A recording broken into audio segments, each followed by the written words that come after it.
saaxiibayaal ku soo dhawaada 5 daqiiqo goordhow waxaa soo dhacay waraad weyn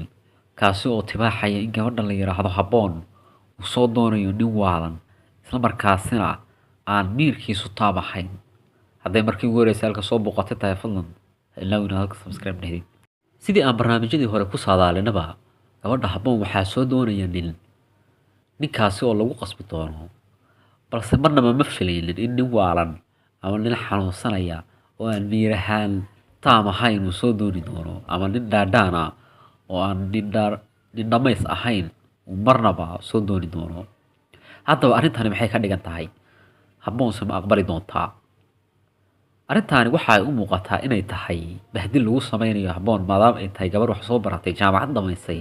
in maanta la yiraahdo nin waxaa soo doonaya waalan ama dhaadhaan ah sidaad u jeedaan ninkan afka wax loo gelinayo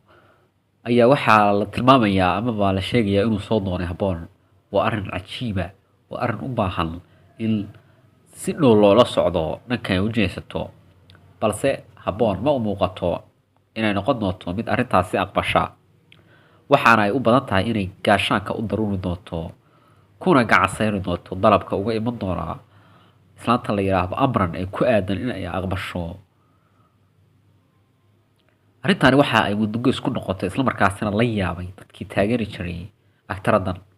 filimkii waxa ay la aaminsan yahay inuu yeeshay xasaasiyad iyo xiiso gaar ah xalqada caawa soo geli doonto 8 fiidnimo ayaa wax fara badan soo bixi doonaan halkan falaqaynta kala soco mahadsanidin